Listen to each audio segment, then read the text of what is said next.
Sun-kissed oranges are best for juice and every use. Only the finest California oranges are trademarked Sun-kissed. Hedda Hopper's Hollywood. Miss Hopper is just going on the air. Will you listen, please? Hedda Hopper's Hollywood. Miss Hopper is just going on the air now. Please listen. Hedda Hopper's Hollywood. Yes, it's Hedda Hopper's Hollywood, told you by Hollywood's favorite columnist and brought to you this week and next from New York by the growers of Sun-kissed oranges and Sun-kissed lemons, the oranges that are best for juice and every use. Now, they aren't known for quality just by chance. The winter Sun-kissed oranges are a special improved variety, the seedless navel, fine-looking oranges, easy to peel and slice or section.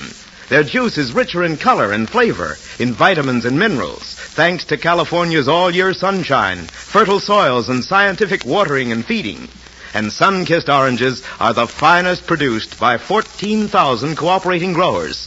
Each orange is tree-ripe, thoroughly washed, individually inspected, then trademarked Sun-kissed on the skin. Insist on Sun-kissed oranges at your dealers tomorrow.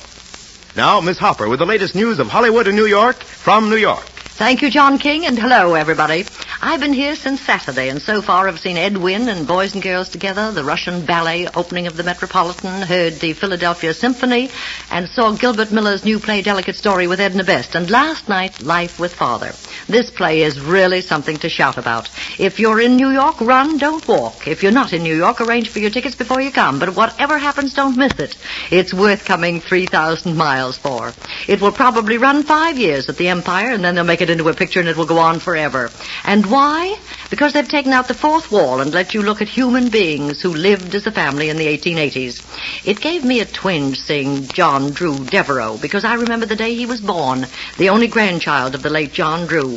He plays the oldest son, and now he's a young leading man on Broadway with 6 offers from Hollywood. Our Hollywood girls are doing very well for themselves here.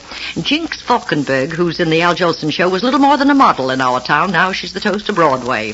Joyce Matthews, who played Bits, is being seen about with Ed Wynn.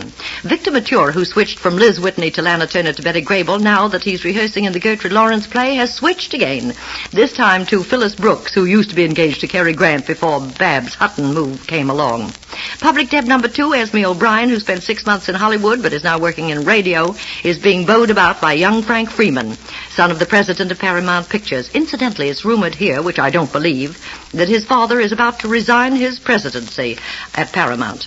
Love Thy Neighbor with Benny and Alan opens here December 21st. Then Jack and Mary fly back to the coast because they refuse to miss Christmas with their adopted children. I promised Jeanette McDonald's fans I'd let them know where she's stopping. Well, she's at the St. Regis. It's nice to know that Lawrence Tibbetts' voice is entirely rested, and he'll sing in the Ford Hour December 29th and at the Metropolitan January 3rd in Rigoletto. Have you heard of James Melton's accident? While singing opera with Lily Pons last week in Chicago, 2 chorus boys were supposed to catch him as he fell backwards, but miscalculated his weight, and he hit the stage with such a thud that he was knocked out. 1 error for the boys, 1 rush for a doctor for Melton instead of the usual curtain calls. The report that Will Rogers' life story is being offered around various studios but no deal yet is absolutely false. The truth of the matter is that every studio in Hollywood has been after the story, but Mrs. Rogers hasn't made up her mind yet if she wants it done on the screen or not. Kay Kaiser and his band arrived in Hollywood in February to do their 3rd picture, You're in the Army Now. Director Willie Wyler wired designer Omar Khayyam to whip up a gown for his wife, Margaret Talashay, to wear in the Lee Tracy play Every Man for Himself, which opens here Monday night. Wyler also wants Omar to design Betty Davis's clothes for Little Foxes. At the Algonquin yesterday, I watched Edna Best, who had opened the night before in the Gilbert Miller play, come into the cafe, unrecognized, which was so different from some years ago when she did the high road here with Herbert Marshall and was wined and dined by everybody in New York. And yet today, Edna Best is a better actress than she was then. Incidentally, her ex-husband, Herbert Marshall, and his new wife attended her opening. Hollywood couldn't have been more surprised at the coming marriage of Irvin Cobb's daughter Buffy to Roland Young. This will be Buffy's 4th marriage, and we thought she had another young man all picked out for herself. This will be Roland's 2nd, and he'll have a family made to order because Buffy has 2 children. You can expect the New York nightclubs to pick up over the weekend. Errol Flynn arrives to join his wife, Lily Demeter, who has one of the most sensational wardrobes in New York. Henry Fonda comes in next week, Andy Devine flew in today, and Linda Darnell comes in early next week. I understand Errol will be here only a very short time because he's promised to be in Santa Fe, New Mexico next Friday for the opening of his picture, Santa Fe Trail. But based on past performances, one never can tell about Flynn. Lucky thing for the Hollywood producers that they carry terrific insurance on their stars because half the stars of Hollywood are down with the flu. Remember that Norman Kerry story I told you about Monday, that he was stranded in Europe and cabled our State Department for help, and the news was sent on to Hollywood? Well, it's nice to know that Jack Conway, Mervyn LeRoy, and Cedric Gibbons wired money immediately to get Norman back from Nice, with the assurance that he'll have a job the minute he arrives in Hollywood. At the previews in Hollywood this last week, the fans have been swarming around a gal they thought was Myrna Loy. She happens to be the new RKO find named Scarlet Knight. Little Jean Tierney is making her success the hard way. She's playing the lead in Tobacco Road, and when she showed up on the set the first day's shooting, director John Ford said, you'll have to dirty up, and quickly. You might try rolling in that dirt over there, pointing to the other side of the set, and I'll be darned if she didn't go and do it.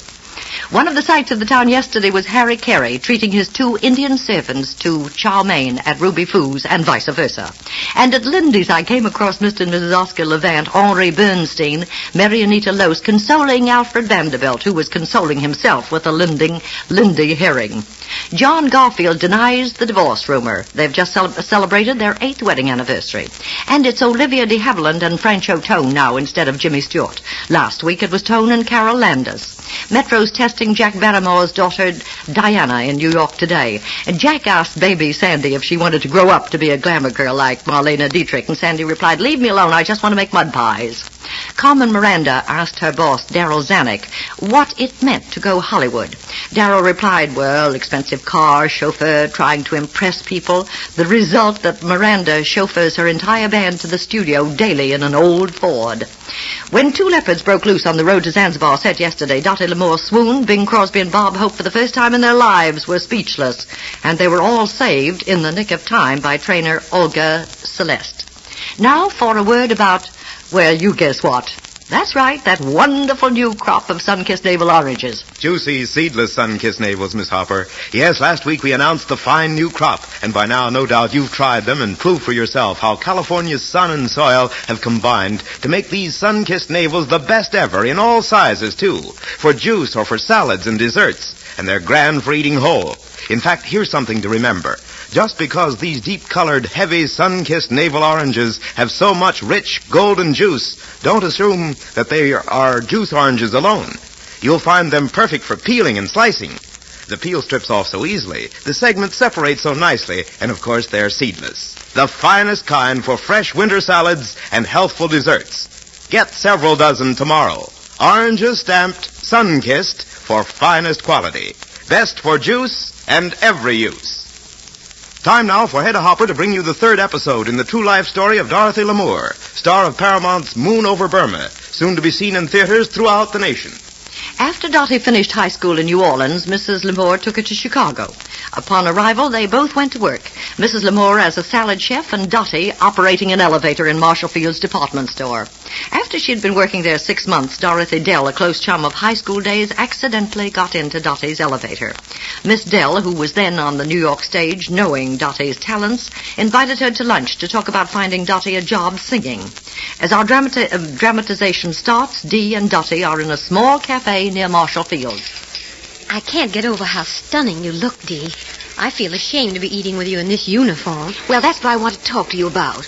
Now, what in the name of heaven are you, with all your looks and talent, doing running an elevator? Well, Mother and I landed here in Chicago with only $4 between us. We had to do something. Well, all I have to say is that it's silly.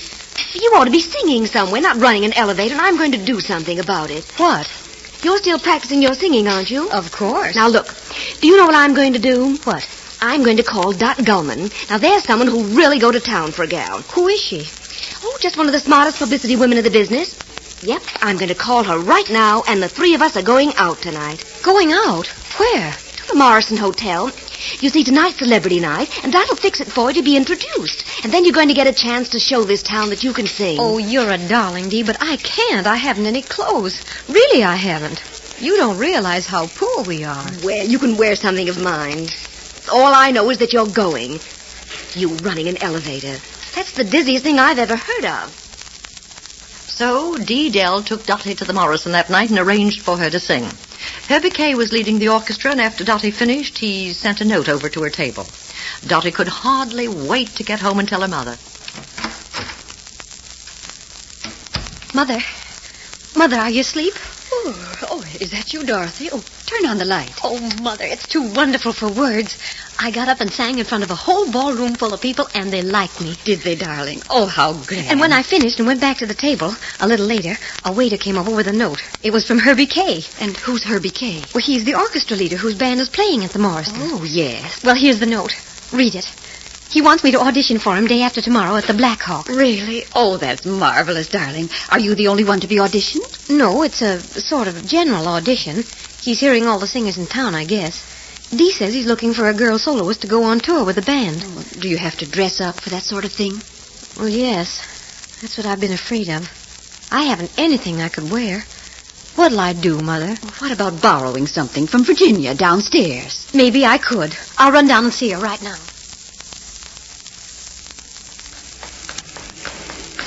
Dorothy, don't run like that. You'll be all out of breath before the audition, and you won't be able to sing. But, Mother, we're late. We'll just have to run. Come on. Slow down. Where are we now? This is Lake. It's down that way. Hurry, Mother. Let's run. Dorothy, be careful. Don't slip. Oh, dear, you've fallen. Are you hurt? Ouch, I've hurt my arm. Oh, and my dress. Oh, Mother, it's ruined. Good heavens. Oh, the whole sleeve is ripped open, and the back, too. Oh, dear.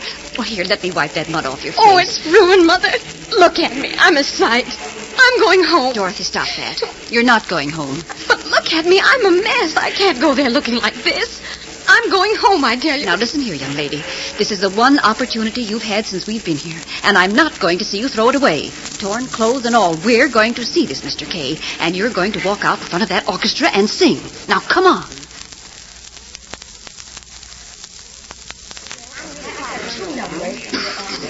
Mother, I shouldn't have come here like this.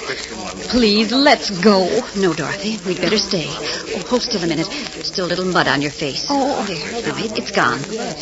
Oh, Mother, I just can't get up there. Oh, now, listen, dear. You've worked and slaved for an opportunity like this. You can't pass it up without a try, no matter how you look. All right, quiet, please. Shh. Now, girls, you all look so attractive, I only regret we can't take you all on the tour with the band. When you come up on the stage, give the pianist your number and sing 2 choruses and then leave. We'll contact you later if we want you for the show. All right, first girl, Miss Dorothy Lamour. Is Miss Lamour here? Oh, gee, Mother, I can't do it. Dorothy, remember, you're Miss doing Lamour. this for me. Is Miss Lamour here? Right here. She's coming. Good luck, darling. On Monday, we'll continue with the career of Dottie Lamour. The part of Dorothy today was played by Jeanette Nolan and Herbie Kay by Eric Roth. Now, John King? If you have friends who seem to be missing a lot in life because their daily health isn't up to par, why not pass this suggestion along to them? It's fresh lemon juice and soda, a sparkling alkaline drink that supplies vitamin C, has a natural regulatory effect for most people, and aids in promoting health. Here are the simple directions. Upon arising or retiring, squeeze the juice of 1 sun-kissed lemon into a tall glass half full of cold or warm water. Into another glass, put half a teaspoonful of ordinary baking soda, bicarbonate. Pour back and forth and drink as the foaming quiets. Try this for 10 mornings or evenings. See if you don't benefit when you make lemon and soda your regular rule. And now, Hedda Hopper previews. I'd like to, but I'm sorry there isn't time. And so this is your Sun-Kissed correspondent, Hedda Hopper, saying good afternoon to some of you, good evening to more of you, and good luck to all of you. The American Red Cross needs your help to carry on its mercy crusade. Join the Red Cross now. Your Sun-Kissed spokesman is John Reed King. This is the Columbia Broadcasting System.